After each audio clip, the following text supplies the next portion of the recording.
Les, I want to welcome you to the show today. Hey, thank you, Bill. It's a pleasure and an honor to be here. It's Well, been a you long time you coming. are you're one of the big leaders in the security community within the DC area, and I'm super honored to have you on the program today for right in the midst of this profound experience that we're going through worldwide and nationwide. And but for my audience, just tell the audience who you are and who you work for, and just a little general background. Yeah, absolutely. Thanks again for having me. So again, my name is Les McCollum. I am the Managing Vice President and Chief Information Security Officer for ICMA Retirement Corporation. I've been with the organization for a little over 8.5 years, and in this capacity, responsible for all things data security and protecting our clients' plan assets and data. And under that umbrella, I also have the responsibility of business continuity and disaster recovery. Don't know if all CISOs have that responsibility, but I do have that pleasure and honor to have that responsibility within the organization. What's really interesting, Les, I'm sorry to interrupt you, is like, think about this for a second. This is what's really whacking me out. So you've been preparing for years for the digital disruption with viruses and malware. Now, I've always said, our digital universe has to mimic our biological universe in the sense that things are automated. But now we have this biological problem on our hands, and man, it's so interesting. Even the names and verbs we use for this are similar. Right.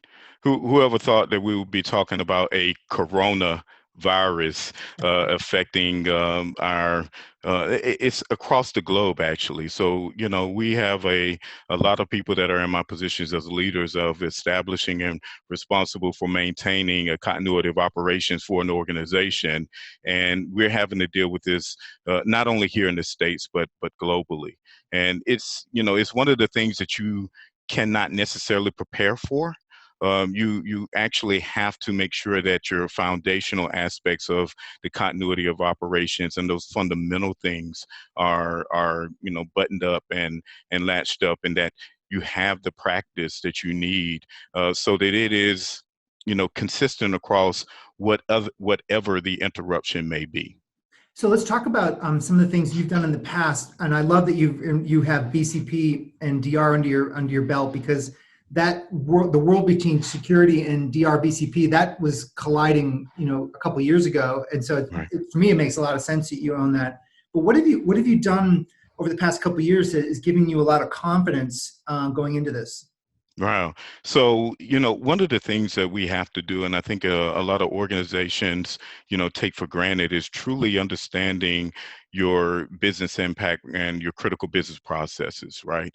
And, what we do, and we've increased the frequency of how we assess our business impact analysis exercises to ensure that as we as an organization evolve and mature our business processes, that we have evolved our disaster recovery and business plans to match those changes in technology, because as we go through digital transformation efforts, that in turn requires new business processes or modification in the business processes and the underpinning technology to support those business processes. So over the past couple of years, what we've done is really introduce more testing scenarios that involve our third-party providers that may be hosting some of our critical business processes for us.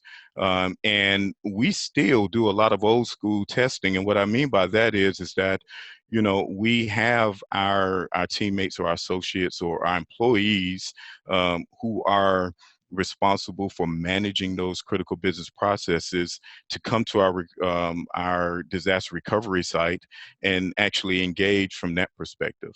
Oh, okay. Yeah, but even though we still do that, we also do some of the newer stuff as well, which is let's recover remotely. Have your critical people be at whatever location they want to be, and recover those business processes remotely.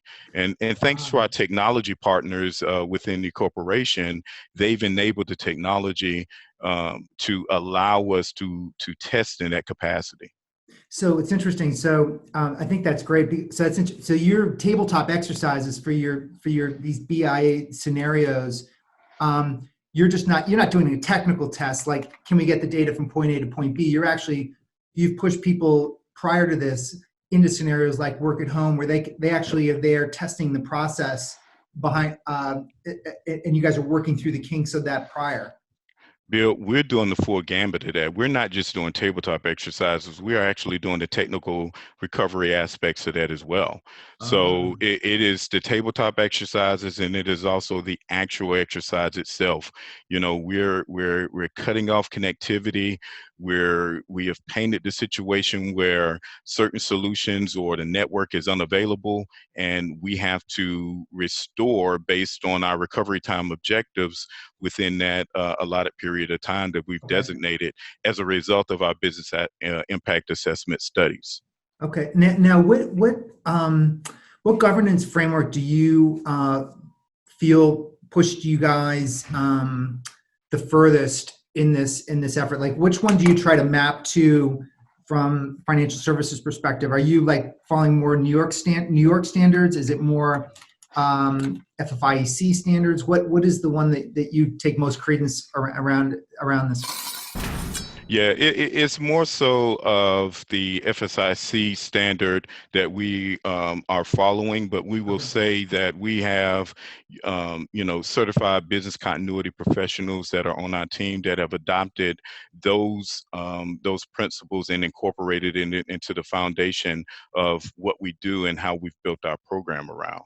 So, unlike maybe some other organizations, we actually have certified business continuity professionals on our staff that have brought those best practices and principles that were part of their training curriculum to ensure that we are following those best practices overall. Okay. So it's less following a checkbox of FFIEC or some standard, but you actually have a team inside that actually is like they're literally trying to get stronger and stronger every quarter and managing this based on their professional expertise and based on standards they know you have to audit. They're going to be audited against. Absolutely. Okay. Absolutely. Okay. Now, how would you recommend someone moving forward, either a CIO level or someone at the CISO VP of security side that doesn't have an internal staff? What are some practical ideas and suggestions if they're starting out?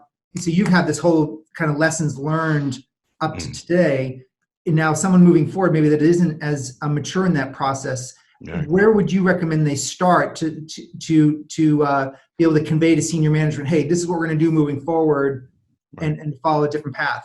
Well, excellent question, Bill. I've been afforded in most organizations that I've been a part of that there's been somewhat of some resemblance of a business continuity program. But as you start to look at organizations in which this type of situations carefully remind us that how important business continuity is, and may not have put a lot of investment in a business continuity program, one of the first things in which you need to do is engage in some experts. If you do not have any expertise in-house or that has little experience, you do need to partner with someone that brings a wealth of understanding of what is the industry best practices when you need to consider a business continuity program.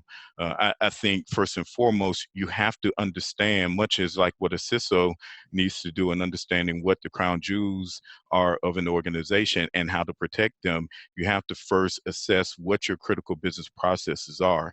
You need to go through that effort in order to identify it. What you're going to find is that organizations that are struggling during this time truly don't understand or really haven't documented what their critical business processes are. If you don't know what your critical business processes are, how can you understand what you need to recover, how fast you need to recover it in order to sustain your business and deliver to a customer? Mm-hmm. So part of the recommendation here would be to partner with someone, be it a vendor or a consultant that can bring that measure of expertise, make the investment, and first do your business impact assessment or analysis against your organization. What you may find is that you have the underpinning technology to some degree to sustain your operations. However, you then need to take it another step further and in ensuring that your recovery time objectives match what your mission objectives are in providing your services to your organization. Yeah, So it's really interesting you say that, because like a lot of my conversations with people now are, now everybody's at home, they've gotten through the initial crush, and our inbound at Red Zone was huge just because licenses hadn't been prepared for, like bandwidth, scalability of systems. So we're in there helping people with that. But then now they're at home, and that's right. Mary Lou used to hand a piece of paper to Billy Bob, and then Billy Bob and Mary Lou would, like, the process was human. It was kinetic. It was a kinetic process. It was. And that is, and it's unfortunate that once you are at home and you have to do it, that's when you start to find out those things, and where, this process right here, we really have been, human interaction in order to carry this out. Now we have to think in real time, creatively, build a plane while it's flying, right? How do we still continue to execute on this particular business process? And you just don't have the time. I think people, there was a lot of dip your toes in the water folks before this. And I think people in 3 to 6 weeks, depending when, the lever, we get the green light, you go back to work kind of green light. Right. I think a year to 5 years worth of work is going to get done in about 30 to 60 days. It is. See, you're absolutely right. You're absolutely right. This is just one of those things, and where, and being a part of my senior executive team with my organization, listen, we're meeting on this on a daily basis and providing an update on how, the coronavirus impact is just in our communities, is impacting our business.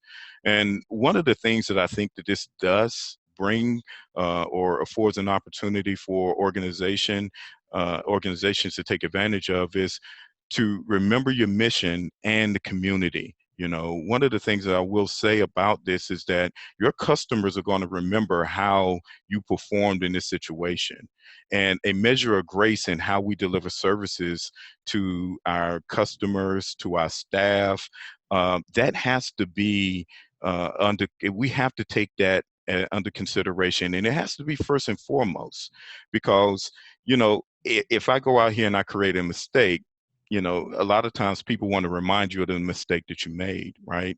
So the last thing that people are going to remember is how you treated them in a time of crisis, and that involves your people, and caring for your people, making sure that they have the resources that they still need in order to do and perform their operations to provide the support to your customers.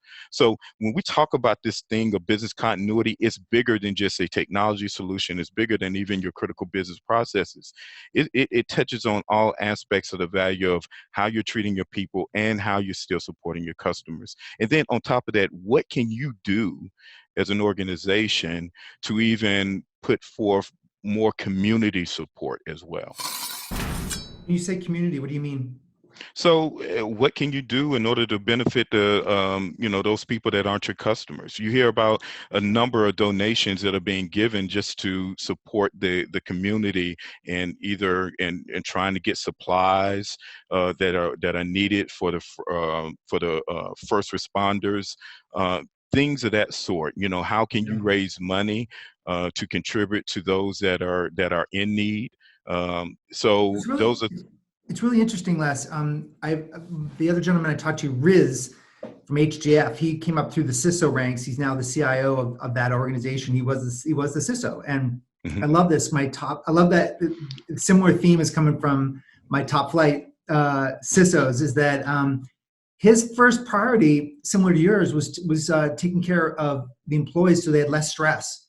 So Yeah. they actually, because our brains, and I have an interesting podcast being released next week by a fear guru. Basically, he's researched the 36 neuroscientists in the planet, and they understand how fear works in the brain, and it Mhm. shuts down big picture thinking. It shuts down strategy.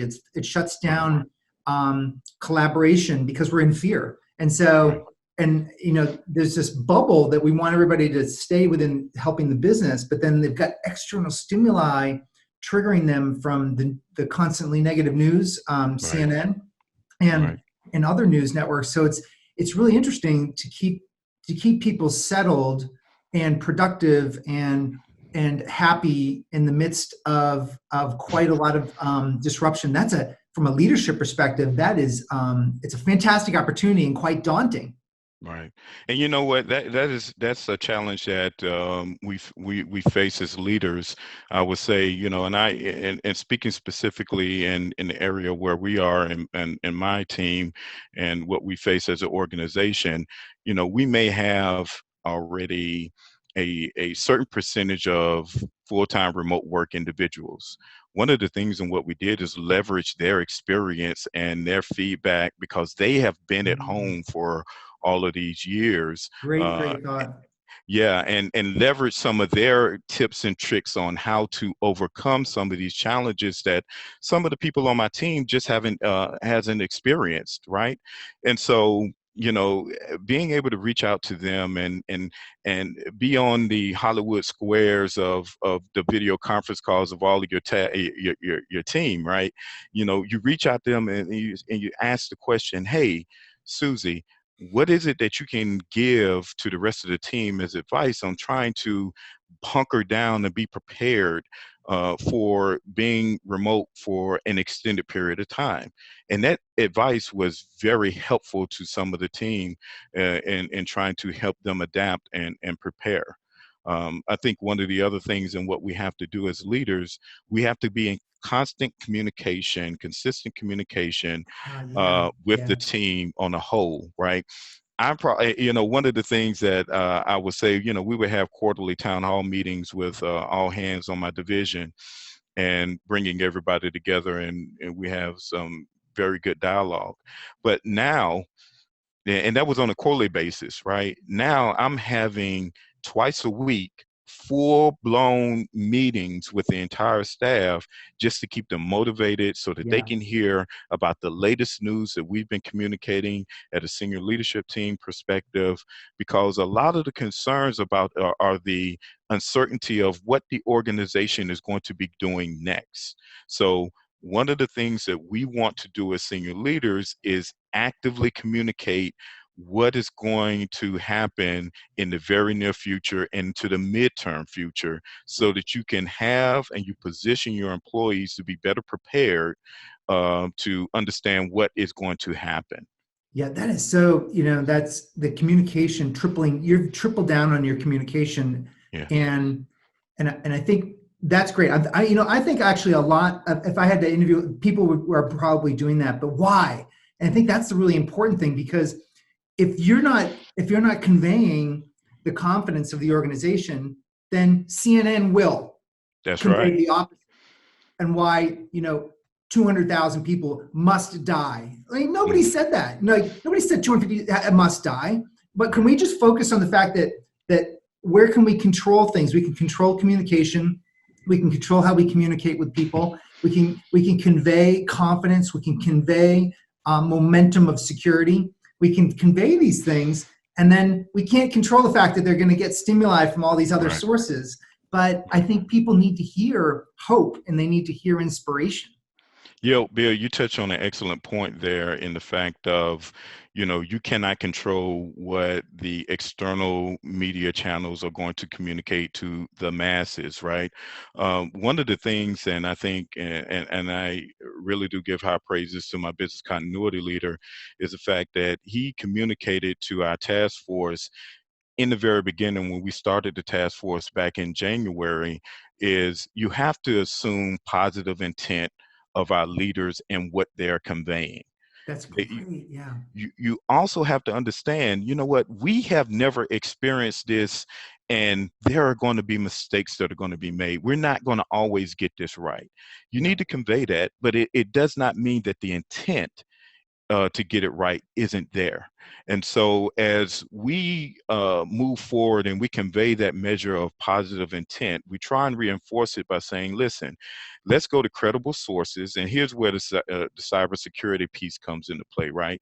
Let's go to credible sources to be the dependency on how we share that communication to our employee base, so that at least we are saying and recommending to them, don't get caught up too much into the chain letter, you know, this is the way that you can detect the coronavirus. If it didn't come off of the CDC's website, we're not making those measures or recommendations, right? But we know that our associates and our employees will hear information from their family members, their close friends, and sometimes from people that they don't even know. But that's the duty. The duty of care is still there to remember where the credible source is conveying the information and the best practices around our cybersecurity awareness that we've been in conveying for years now. Well, Les, this is you've delivered some serious valuable messaging to people in my community that are going to be listening to this, and I really appreciate for taking the time to talk to my audience. We're going to have a lot of different types of leaders listening, and I'm glad that they've had. They don't know you like I know you, but they will now. And you've had some like concrete examples that I think are really, really important from leadership and from what people can do moving forward. And that's what this is about, is not spending time looking at all the mistakes we did, but now how can we lead moving forward in the midst of, how can we run into the gunfire and be a profound leader. Bill, thank you for the opportunity. I love what you're doing with your podcast, and especially during this time. And it's much needed information that your podcast can convey to my peers and other leaders in the organization. And I hope that they do find some value in some of the information that I've shared today. And thank you for the opportunity once again. You're welcome, Les. Thanks again, and I appreciate all the work you're doing. Stay strong out there. Bye-bye. Absolutely.